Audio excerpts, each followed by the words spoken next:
ಸಾಧಾರಣ ಕಾಲದ 13ನೇ ಶನಿವಾರ. ಮೊದಲನೇ ವಾಚನ. ಆದಿಕಾಂಡದಿಂದ ವಾಚನ. ಈಸಾಕನಿಗೆ ಮುಪ್ಪಿನಿಂದ ಕಣ್ಣು ಕಾಣಲಾರದಷ್ಟು ಮಬ್ಬಾಯಿತು. ಅವನು ತನ್ನ ಹಿರಿಯ ಮಗ ಏಸವನನ್ನು ಕರೆದು, ಮಗನೇ ಎನ್ನಲು ಏಸವನು, ಇಗೋ ಇಲ್ಲೇ ಇದ್ದೇನೆ ಎಂದನು. ಈಸಾಕನು ಅವನಿಗೆ, ನೋಡು, ನಾನು ಮುದುಕನಾಗಿ ಬಿಟ್ಟೆ, ಯಾವಾಗ ಸಾಯುತ್ತೇನೋ ಗೊತ್ತಿಲ್ಲ. ಆದುದರಿಂದ ನಿನ್ನ ಆಯುಧಗಳನ್ನು, ಬಿಲ್ಲು ಬತ್ತಳಿಕೆಗಳನ್ನು ತೆಗೆದುಕೊಂಡು ಕಾಡಿಗೆ ಹೋಗು. ಬೇಟೆಯಾಡಿ ಬೇಟೆಯ ಮಾಂಸವನ್ನು ತೆಗೆದುಕೊಂಡು ಬಾ. ಅದರಿಂದ ನನಗಿಷ್ಟವಾಗಿರುವ ಸವಿಯೂಟವನ್ನು ಹಣಿ ಮಾಡಿ ಬಡಿಸು. ಸಾವು ಬರುವುದಕ್ಕೆ ಮುಂಚೆ ನಾನು ನಿನ್ನನ್ನು ಮನಸಾರೆ ಆಶೀರ್ವದಿಸುತ್ತೇನೆ ಎಂದು ಹೇಳಿದನು. ಈಸಾಕನು ತನ್ನ ಮಗ ಏಸವನಿಗೆ ಹೇಳಿದ ಮಾತು ರಬೇಕಳ ಕಿವಿಗೆ ಬಿದ್ದಿತು. ತನ್ನ ಹಿರಿಯ ಮಗ ಏಸವನ ಬಟ್ಟೆಗಳಲ್ಲಿ ಶ್ರೇಷ್ಠವಾದವು ಮನೆಯಲ್ಲಿ ಆಕೆಯ ವಶದಲ್ಲಿದ್ದವು. ಅವುಗಳನ್ನು ತೆಗೆದು ಕಿರಿಯ ಮಗ ಯಾಕೋಬನಿಗೆ ತೊಡಿಸಿದಳು. ಮೇಕೆ ಮರಿಗಳ ಚರ್ಮವನ್ನು ಅವನ ಕೈಗಳಿಗೂ ನುಣುಪಾದ ಕೊರಳಿಗೂ ಸುತ್ತಿದಳು.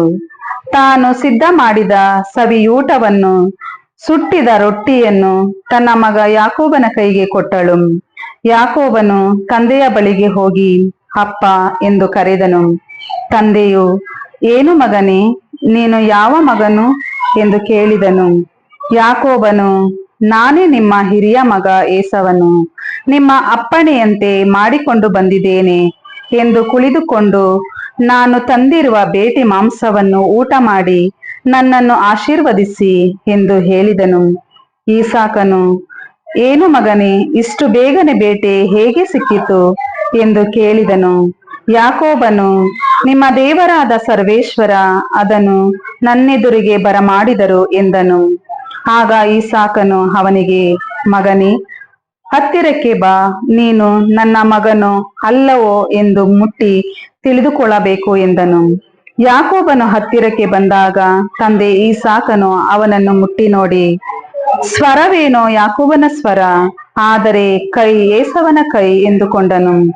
ಯಾಕೋಬನ ಕೈಗಳು ಅವನ ಅಣ್ಣನ ಕೈಗಳಂತೆ ರೋಮಮಯವಾಗಿ ಇದ್ದುದರಿಂದ ಈಸಾಕನು ಅವನ ಗುರುತನ್ನು ತಿಳಿಯಲಾರದೆ ಅವನನ್ನು ಆಶೀರ್ವದಿಸಿದನು.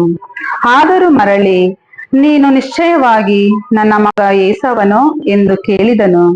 ಯಾಕೋಬನು ಹೌದು ಎಂದು ಉತ್ತರ ಕೊಟ್ಟನು. ಆಗ ಈಸಾಕನು, ಊಟ ಮಾಡಲು ಆ ಬೇಟೆ ಮಾಂಸವನ್ನು ತಂದು ಬಡಿಸು, ಆಮೇಲೆ ನಿನ್ನನ್ನು ಆಶೀರ್ವದಿಸುತ್ತೇನೆ ಎಂದನು. ಅಂತೆಯೇ ಯಾಕೋಬನು ಹತ್ತಿರಕ್ಕೆ ತಂದು ಬಡಿಸಿದಾಗ ಈಸಾಕನು ಊಟ ಮಾಡಿದನು, ಕೊಟ್ಟ ದ್ರಾಕ್ಷಾರಸವನ್ನು ಕುಡಿದನು. ಬಳಿಕ ಅವನ ತಂದೆ ಈಸಾಕನು, ಮಗನೇ, ಹತ್ತಿರ ಬಂದು ನನಗೆ ಮುತ್ತು ಕೊಡು ಎಂದನು.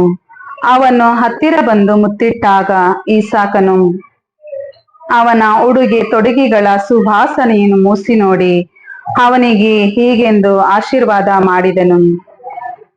ನನ್ನ ಸುಕುಮಾರನಿಂದೇಳುವ ಸುವಾಸನೆ ಸರ್ವೇಶ್ವರನ ಆಶೀರ್ವದಿಸಿದ ನೆಲದ ಸುವಾಸನೆಯಂತಿದೆ. ದಯಪಾಲಿಸಲಿ ದೇವ ನಿನಗೆ ಆಗಸದ ಮಂಜನ್ನು, ಸಾರವುಳ್ಳ ಹೊಲವನ್ನು, ಅನುಗ್ರಹಿಸಲಿ ಹೇರಳ ದವಸ ಧಾನ್ಯವನ್ನು, ದ್ರಾಕ್ಷರಸವನ್ನು. ಸೇವೆಗೈಯಲ್ಲಿ ನಿನಗೆ ಹೊರನಾಡುಗಳು, ಅಡ್ಡ ಬೀಳಲಿ ನಿನಗೆ ಹೊರ ಜನಾಂಗಗಳು. ಒಡೆಯನಾಗು ಸೋದರರಿಗೆ, ಅಡ್ಡ ಬೀಳಲಿ ತಾಯ ಕೊಡಿ ನಿನಗೆ. ಶಾಪವಿರಲಿ ನಿನ್ನನ್ನು ಶಪಿಸುವವರಿಗೆ, ಆಶೀರ್ವಾದವು ನಿನ್ನನ್ನು ಅರಸುವವರಿಗೆ. ಪ್ರಭುವಿನ ವಾಕ್ಯ. ದೇವರಿಗೆ ಕೃತಜ್ಞತೆ ಸಲ್ಲಲಿ. ಕೀರ್ತನೆ ಶ್ಲೋಕ. ಪ್ರಭು ಒಳ್ಳೆಯವನು, ಆತನಿಗೆ ಸ್ತುತಿ ಸ್ತೋತ್ರ. ಪ್ರಭು ಒಳ್ಳೆಯವನು, ಆತನಿಗೆ ಸ್ತುತಿ ಸ್ತೋತ್ರ. ಭಜಿಸಿರಿ ಪ್ರಭುವಿನ ಶ್ರೀನಾಮವನ್ನು, ಭಜಿಸಿರಿ ಪ್ರಭುವಿನ ದಾಸರೇ ಆತನನ್ನು. ಕೀರ್ತಿಸಿರಿ ಪ್ರಭುವನ್ನು, ಆತನ ಮಂದಿರದಲ್ಲಿರುವವರೇ, ನಮ್ಮ ದೇವಾಲಯದ ಪ್ರಾಕಾರದಲ್ಲಿ ಸೇವಕರೇ. ಶ್ಲೋಕ. ಪ್ರಭು ಒಳ್ಳೆಯವನು, ಆತನಿಗೆ ಸ್ತುತಿ ಸ್ತೋತ್ರ. ಪ್ರಭು ಒಳ್ಳೆಯವನು, ಆತನಿಗೆ ಸ್ತುತಿ ಸ್ತೋತ್ರ. ಆತನ ನಾಮವನ್ನು ಸ್ತುತಿಸಿರಿ, ಅದು ಮನೋಹರ. ಆಯ್ದುಕೊಂಡನಾತ ಯಾಕೋಬ್ಯ ವಂಶವನ್ನು, ಸ್ವಕೀಯ ಜನರನ್ನಾಗಿ ಇಸ್ರಾಯೇಲರನ್ನು. ಶ್ಲೋಕ. ಪ್ರಭು ಒಳ್ಳೆಯವನು, ಆತನಿಗೆ ಸ್ತುತಿ ಸ್ತೋತ್ರ. ಗೊತ್ತೆನಗೆ ಪ್ರಭು, ನಮ್ಮ ಪ್ರಭು ಘನವಂತನೆಂದು, ಸಕಲ ದೇವರುಗಳಿಗಿಂತಲೂ ಉನ್ನತನೆಂದು. ಮಾಡುವನು ಪ್ರಭು ತನಗಿಷ್ಟ ಬಂದುದನ್ನು, ಭೂಮ್ಯಾಕಾಶ ಸಮುದ್ರ ಸಾಗರದೊಳು. ಶ್ಲೋಕ: ಪ್ರಭು ಒಳ್ಳೆಯವನು, ಆತನಿಗೆ ಸ್ತುತಿ ಸ್ತೋತ್ರ. ಘೋಷಣೆ: ಹಲ್ಲೆಲೂಯ ಹಲ್ಲೆಲೂಯ. ಪ್ರಭುವಿನ ವಾಕ್ಯವಾದರೂ ಶಾಶ್ವತವಾಗಿ ನಿಲ್ಲುವುದು. ಈ ವಾಕ್ಯವೇ ನಿಮಗೆ ಸಾರಲಾದ ಶುಭ ಸಂದೇಶ. ಹಲ್ಲೆಲೂಯ. ಮತ್ತಾಯನು ಬರೆದ ಪವಿತ್ರ ಶುಭ ಸಂದೇಶದಿಂದ ವಾಚನ. ಆ ಕಾಲದಲ್ಲಿ ಯೋಹಾನನ ಶಿಷ್ಯರು ಯೇಸುವಿನ ಬಳಿಗೆ ಬಂದರು. ನಾವು ಫರಿಸಾಯರು ಉಪವಾಸ ವೃತವನ್ನು ಕೈಗೊಳ್ಳುತ್ತೇವೆ, ಆದರೆ ನಿಮ್ಮ ಶಿಷ್ಯರು ಏಕೆ ಹಾಗೆ ಮಾಡುವುದಿಲ್ಲ ಎಂದು ಪ್ರಶ್ನೆ ಹಾಕಿದರು. ಅದಕ್ಕೆ ಯೇಸು, ಮಧುವಣಿಗನು ಜೊತೆಯಲ್ಲಿರುವಷ್ಟು ಕಾಲ ಅವನ ಆಪ್ತರು ದುಃಖ ಪಡುವುದುಂಟೆ. ಮಧುವಣಿಗನು ಅವರಿಂದ ಅಗಲಬೇಕಾಗುವ ಕಾಲವು ಬರುವುದು, ಆಗ ಅವರು ಉಪವಾಸ ಮಾಡುವರು. ಹಳೆಯ ಅಂಗಿಗೆ ಹೊಸ ಬಟ್ಟೆಯ ತೇಪೆಯನ್ನು ಯಾರೂ ಹಾಕುವುದಿಲ್ಲ, ಏಕೆಂದರೆ ಹೊಸ ತೇಪೆಯು ಹಳೆಯ ಅಂಗಿಯನ್ನು ಹಿಂಜುವುದರಿಂದ ಹರಕು ಹೆಚ್ಚಾಗುತ್ತದೆ.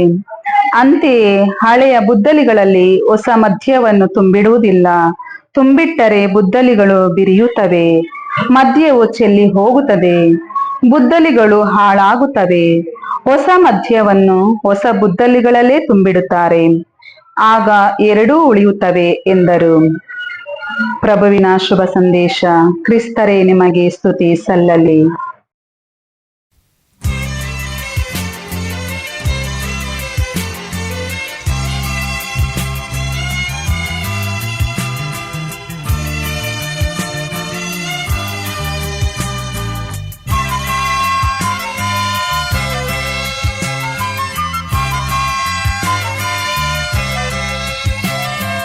ಕರುಣಾಳು ಕರೆದಾಗ ಬಾರೆಯ, ಈ ದನಿಯ ನೀನಿಂದು ಕೇಳೆಯ.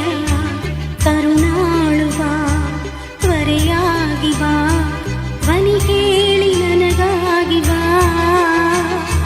ಕರುಣಾಳು ಕರೆದಾಗ ಬಾರೆಯ, ಈ ದನಿಯ ನೀನಿಂದು ಕೇಳೆಯ. ಕರುಣಾಳು ಬಾ, ತ್ವರೆಯಾಗಿ ಬಾ, ಧ್ವನಿ ಕೇಳಿ ನನಗಾಗಿ ಬಾ. ಕರುಣಾಳು ಕರೆದಾಗ ಬಾರೆಯ.